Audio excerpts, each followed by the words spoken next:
Hey guys, I'd like to welcome you to the Kortex Media Podcast, where we navigate the fast-paced world of automotive and more.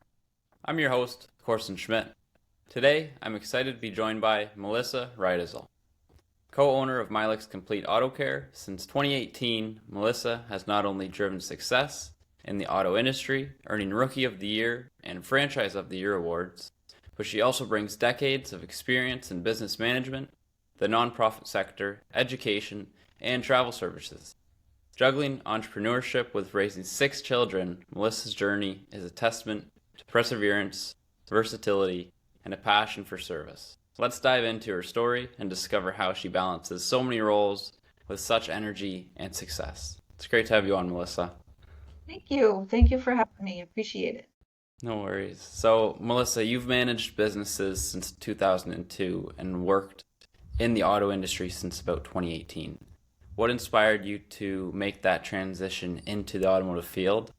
And how did your earlier management experiences prepare you for such a growing industry and such a fast-paced industry? Yes, I have been dating Grant, who's the other co-owner. Actually, it was our 11-year anniversary yesterday. Together. Congratulations. I'm not married yet, but together. He had always wanted to have his own shop. He has been doing stuff with the automobiles and stuff since the age of 10, I believe.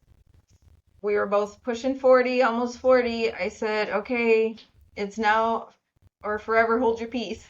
We're either going to do it or not. So he dove into finding which franchise would work best for us. And of course, I jumped 1,000% in behind him, knowing that with my business background and his automotive background and running shops and stuff, that I thought maybe we can be successful. So in, I believe it was July of 2018, we found our current franchise, did all that. We hurried up. He actually quit his job the end of July to get the shop going. And then in November 1st, 2018, we opened. So it was a little faster than I wanted, but Grant wanted it open because he was not used to not working. So we held on and took off.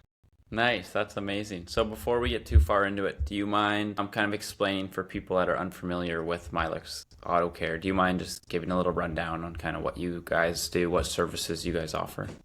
Yeah, we are part of the Moran family brand franchise. It's a smaller franchise who fully believes in family. They'll take what shops they have and build them as a kind of a back pocket person to the actual owners.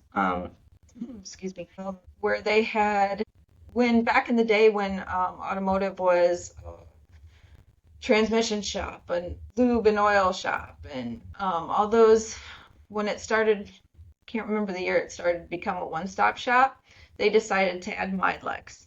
So most of our franchise places are Mr. Transmission Milex, Dr. Nick's, and Multi-State. We did not want to do a double franchise, and Grant insisted on it because we will not, their transmission shops actually do the building, and Grant doesn't, we don't do that.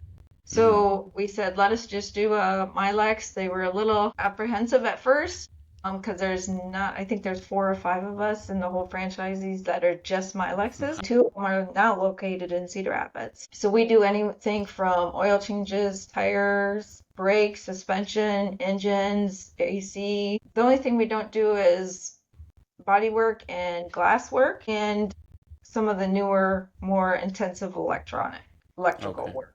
Yes, we do. We do transmission, but we don't rebuild. Okay. We either find you a new one or a rebuild or we send it out, but we do not rebuild any transmissions here.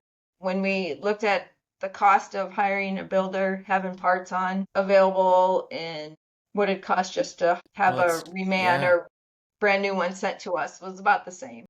It's crazy to even find someone with the knowledge to rebuild them because there's so far and few between of people that have the knowledge to do it, and it's just cheaper to get one rebuilt from the actual factory. Yeah. Yeah, for Most sure. of those guys don't like, sorry, could be females too, but Most of those people don't like to do the general work of oil changes and all that stuff. They Yeah, just want to rebuild, and that's very hard, especially in our area, to find a builder. for sure, definitely. So, what pulled you into business development early in your career? It was kind of the aspect of bookkeeping has always been my interest. And then um, around 2000, I started wanting to travel more. I didn't get to travel a lot when I was a kid, unless we could go by car. Um, so that meant like St. Louis or Chicago, somewhere really close. And I was at my job that I had, just had a baby, and was wanting something different. So I found Kaplan College in Davenport, Iowa, and was looking through their programs and saw to become a travel agent. So that's when the days of going to college for a travel agent, but I also decided to get my 2-year degree in business management so I could kind of put them both together. Well, then, sadly, 9/11 happened just as I was getting ready to graduate. Around that time, travel agents were not very popular at the time because nobody wanted to travel.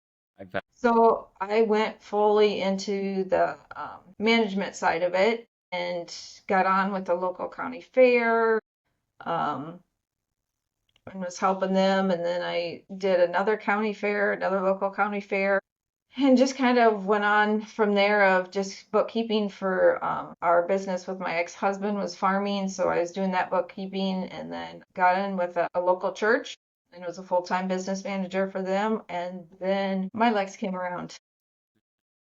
So then I jumped into that. And while we were starting up Milex, I did go and become assistant manager at Walmart. So it's always just been the business bookkeeping, help people with their books if they need help. And yeah, it's just So what I you like to just do. you just have a passion for it. Keep things Yep. organized, keep things rolling forward for businesses. That's amazing, especially the nonprofits or the community events as well. I think that's super cool because you get a lot of people. There's not many people that want to help with that anymore because they're not getting paid. So I find that Yes. that's super amazing that you were to step up and take that position. And you probably learned a lot being in those roles as well that you still use every single day. Oh, yes. I learn something new every day, whether I'm learning a lot about mechanics. Do I know everything? No. Do I know a quarter of it? No. But that's what I got Grant for. I ask him a ton of questions about stuff. I know he gets frustrated sometimes, as maybe could be, but yeah, I wanna learn, but I don't want to learn everything. So I'll just do the bookkeeping. You don't need to, yeah, you don't need to be in the shop working on the vehicles. You just gotta Yep. take care of the bookkeeping. How do you balance the travel agency that you currently own as well as the auto shop with 6 children? That's a lot. As far as the travel agency, I do it very part-time right now. We're just getting, good at our other shop and then, oh, let's open another one. Well, then the travel agency gets put on the back burner, but I just do it when I can. I try to arrange some groups. I did a group last March, and cruising is what I like to do too. So I do it on the side. I don't advertise. So once we get this business up and going, then my goal is to do that full time. As far as managing with my kids, my oldest is 24. She's out of the house, so, but we're planning a wedding. So she's getting married, so we're doing that right now. And then I got a son who's in 21 who's farming and out on his own. I call him my old man soul. He's just he he just acts like he's so much older and very wise with his money and good at that. And then our my second son, who is 20 now already, he actually went to UTI in Chicago to become auto diesel mechanic, and he actually works for us in our old shop. Um, Hopefully someday maybe we can hand it down to him if he wants it. And then we got two 16-year-olds who are 15 days apart. One was Grant's and one was mine, and they're both very active. His daughter is active in different things. So we do a lot of stuff with her, and my daughter likes to do the horseback riding, and then we have our 9-year-old who's ours, and she is bound and determined to become a college athlete in the world of gymnastics. So we do 9 hours of gymnastics a week, and Wow. I mostly do all the running. If there's something going on with the kids or anything, then it's just easier for me to leave than for Grant to leave when, especially with the new business, that he can stay with the techs, and he also helps a lot with the front end. So that helps. But yeah, so it's sometimes it's chaos, and I'll be frank, it is chaos and tiring sometimes to know where we're going all the time. It's not so bad now that our two girls are old enough to drive, so they help us like bring the 9-year-old in for gymnastics instead of us having to drive. And For sure. we're closer now, so they're in the closer school districts. We're not. I used to drive. Now imagine all this, and I used to drive an hour each way to work from where I used to live. Wow. Yeah, so That's crazy. I'd pick my daughter up at my mom's. We'd get home. It would be after 7. She's in bed by 8. So it was a lot of A tiring lot of time. running. But yeah, a lot of running, but we'll do it. You gotta do what you gotta do. Yeah, exactly. Exactly. What was one of the biggest leadership lessons that you learned working in the nonprofit space, the educational space that you bring to your small business team today? Yes, the people. Dealing with the public is very hard sometimes. So it was very hard for me because seeing a couple bad reviews come in on your business, I take everything to heart. Yeah.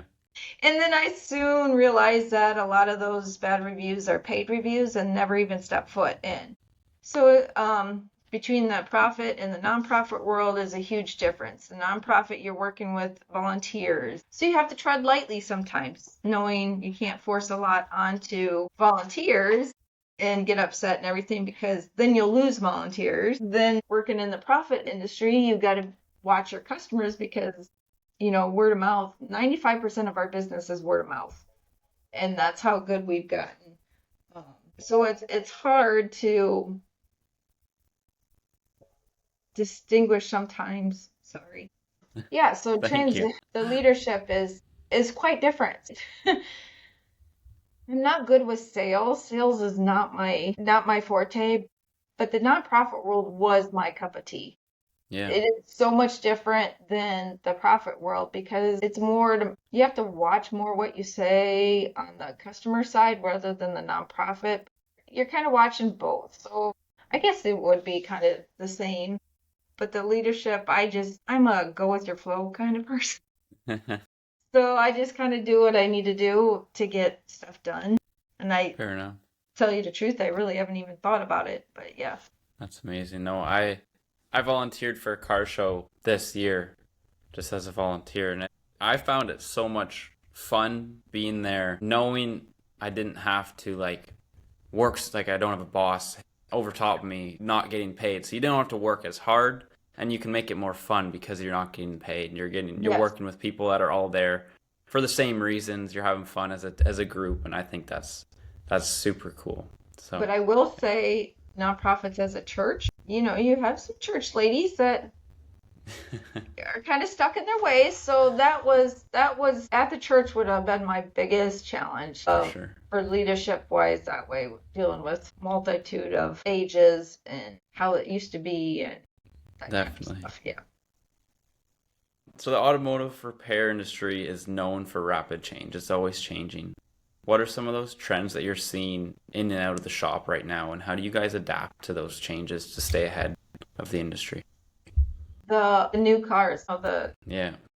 the electronics. The biggest thing that I hear him say all the complaining about is cars are not built like they used to be. It was very simple to work on cars. Now the manufacturers are putting in so many different odds and ends here, and you have to have a special tool to do this. Currently in legislation, the manufacturers are trying to get rid of the small town or Hmm. small automotive shops and making sure that you only go to the dealership to fix these, so that you can't get these tools to work on cars unless you send them to the dealership. And so our franchise works heavily in the legislation, trying to, make sure that doesn't happen. But I would say the biggest thing is the For changing sure. of the parts you have to order. parts you Yeah. can't get. The making of the cars make it so difficult. That would be the biggest thing. Grant's constantly educating. Our techs are constantly getting education on new ways of fixing things, new ways of doing this. Okay, so now they added this to this kind of car, so we got to learn about that. It is, like you said, it's a ever-changing, fast-paced, and you look kind of young, so you might not remember kids growing up not having the internet, Yeah. so you Before the don't get. technology and Yes, before the electronics. technology that where these guys know how to work on stuff. It's just Yeah. natural. I hope it's not a dying field. It shouldn't be. It shouldn't be, and it's not going to be, but it's hard to find good techs, and if you find a good tech, they're already somewhere else and they're about ready to retire or Yeah. something. So we do a lot of internships for kids coming in or just people that I kind of want to get in the industry. Can I follow you guys? Grant is big. He loves to teach. He doesn't Yeah. want to wrench no more, so he's going to teach you everything he knows to get you in and doing what you want to do. And yeah, like you said, they're the number one thing in the industry today is the skilled workers shortage. There's so many shops looking for strong workers, dedicated workers that have the drive to learn, and that's one of the biggest things too, is you can get a young tech, but they don't have that drive that people used to. They don't have the joy of working on vehicles like everyone used to Yes. back in the day, and the trial and error and whatnot. So it made it a lot more. It obviously wasn't efficient back then, but no one's working hard enough to make it efficient now. And yeah, it's something that we're losing a lot of the skilled techs because they're starting to get to that age where their bodies are beat up and they don't want to work anymore. But they have that knowledge available for the younger generation. So if there is younger generations coming in that have this drive, have this skill, and want to learn, they're going to be way further ahead than anyone else in the industry because they can learn from those veterans that are starting to get out of the trade. Yes, and that's very, very important to us, and that's why if we have somebody that comes in and wants an internship with us, we don't turn them around or turn them away. We let them come in and see what shops are actually like.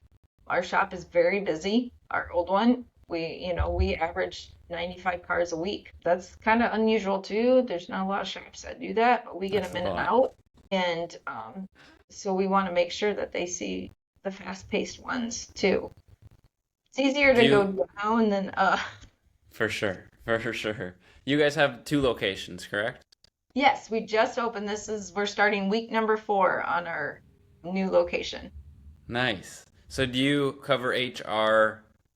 I guess it'd be HR. Do you cover it for both shops, or do you have someone else at the other shop and you and Grant, right? Yep, yes. Grant are at the new shop taking care of things. Yes, we decided Grant and I would be over here at the new shop. Jen, I cannot say I could just go on and on about Jen. Jen is we just made her general manager. We met her 5 years ago. She was selling radio ads. She was a salesman. And just something about her when she came in is wanted her to work for us. So I tried for like 2 years to get her to come. Finally, I could afford her, and she came and was going to do our marketing and stuff and some upfront sales as a service advisor. She learned so fast, so she quickly became a really good service advisor, was my right hand, wanted to learn, wanted to do. The biggest thing is she treats our business as if she owns it. Amazing. And that's rare to find in an employee too. She does everything thinking, okay, what would I do if I own this this place?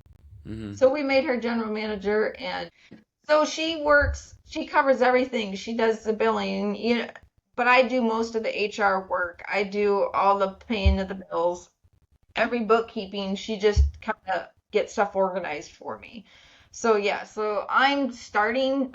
Was very anal. Nobody touched my books. But I know I want to get outside this business. So once we get this one up and going, I have somebody else to take my spot. But I'll still be I'll still keep watch. For sure. Yeah. You're part of the business, right? They're always going to need you. It's always going to be on the back of your mind, especially with Grant running the place. But if you can go do your travel agency, that'd be super amazing. roll things out in what you've wanted to do for the past 25 years. Yes. So there's a growing emphasis on AI at the moment, automations, and for diagnostic software as well. Yes. Have you guys adapted to any of these technologies or processes? Quite frankly, Grant is not fully behind it, but he's been studying behind the scenes more about it. Hmm. Obviously, we've been getting calls in, or I get calls on the phone. Definitely, you can tell when it's an AI. And I'm old school. I'm not quite on board with it yet. I like to Yeah, talk to people, but I know it's coming. So we're trying, with opening the business and stuff. I'm trying to do many things at once, but I know it's part of what's coming and gonna be it. So I'm trying to learn when I have time. So we probably will in the near future do some aspects of the AI. I don't want it fully controlling everything, but we will integrate to get, for sure. some of it, but Grant is still old school too, so we still do It's paper. We don't do electronic inspections yet. yeah, So, but yeah, and we'll it's get still there. early. It's still early, right? So there's gonna be challenges in and out. Yes, So if you guys come on a little bit later, you're gonna be able to come in when it's actually the most effective yes. possible. But yeah, it's something everyone's adapting to. So you guys being the odd one out that still has the person on the phone, they might love that, right? It all depends on the person. We don't even have an answer. Well, we have an answer machine, but all of our calls from day one when we opened, if you ring us, even if it's after hours, it comes to my phone. But then Jen wanted that, so then the old shop goes to Jen, and now the new shop comes back to me. So if you call after hours, I'm taking that phone call. Grant is when he leaves, he's out. And I said, I want that. There's lots of things that we do that sets us apart from people in our area. And that's one of them is we answer all of our calls. You're available when people are looking for you. That's a huge Yep. aspect because a lot of people, once that 5 o'clock marker hits, even if they're the business owner, they're done. They're not answering phone Yep. calls. Their Yep. day's finished up. What are some of Yep. the biggest goals for Milex now that you guys have opened that second location? What are some of the bigger goals for the next few years? To expand, expand where we're at now. I do not want to open up another shop. We have always talked about building these two up to a place where we can actually invest in another business, a different type of business, do something different, whether it's Grant has talked about, the storage sheds Hmm. and who are telling. But we do know in 15 years we're done, whether we step back and give some of our business to our employees, which is always available to them. But our main goal is we want this one to do as good as the other one. We didn't think we would do much, so we haven't really set a lot of goals for this place. It's just we want to beat the other place. So it's in kind of contentions with Jen, but our goals change every day, and we look at, okay, what do we want to accomplish? We're constantly talking to them. So we're probably the wrong people to ask what our 5-year goals are because we constantly change them because we want. So if we do good, like we had a record setting week last week at our old shop. So Grant's like, okay, what are we going to do now? Okay, let's make this higher. So we constantly are changing our goals, but our main one is we want this to be successful without gouging our customers and making sure our employees are happy because we need them to do what we Yeah, need to do. for sure. Yeah, our biggest one is to become bigger than our last store because we obviously can't go any bigger because we're kind of a small space there. Yeah, But yeah, so it's just just keep always keeps moving. keep everything rolling forward, keep everything growing. Especially with you guys being 4 weeks in, you guys are pretty fresh, so Yes. it's definitely super exciting that you guys are enrolling out in the new property. But what are some of the biggest challenges, especially operational challenges, that you guys are facing with the new building? Help. That's obviously the techs in the front end. It took us a good, 3.5 to 4 years to get a good staff at the other shop to where we could be gone a week or two and not have to worry about them. Other challenges are obviously we're a little bit farther away from part stores, just a little bit. Our normal Hmm. part store, we're used to getting parts really fast, and now takes a little bit longer. So it's just getting out of that mindset that, okay, we can't be so got to wait a little bit longer. And we did open in an area that doesn't have a full range. There's a Goodyear, and they, obviously do tires and stuff, and then there's another smaller non-franchise repair shop.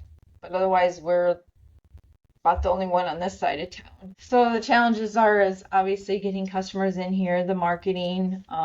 So there's getting the building ready. Like we hit a big roadblock on making our lobby area is all windows except for 2 walls of the inside, and it is hot in here. It gets hot, and we don't have so now we're gonna have to get new windows, and so it's more or less the building is probably our biggest challenge. Yeah. The building and keeping the building full of vehicles to work on. Yes.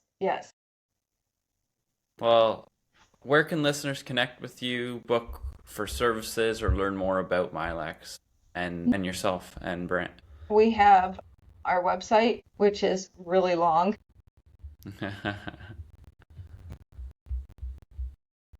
It's se.Cedar Rapids Milex. Whether you get us by phone or by email, or that's really what you can learn more about us. Call us. We love to chit chat. One guy, speaking of Saturday, came in to get an oil change done, and he brought his lunch in, and he ended up talking with us the whole time and didn't get his lunch ate. So he goes, "Oh my God, I can't believe nobody has ever talked to me as much." I said, "We try to talk to our customers more so they get used to us, For sure, and you build that relationship. Building the relationship. Yeah, so by email, by phone, by website. It's Amazing. a good way. Well, thanks so much, Melissa, for coming on the podcast. I really appreciate you taking the time, sharing your knowledge, your experience, and your goals for your new travel agency, hopefully in the next few years, so you can really focus on something you want to do. Yeah, but I really love Milex, so I like doing this, but yeah. Perfect. Awesome. Thank you, Melissa. All right, thank you.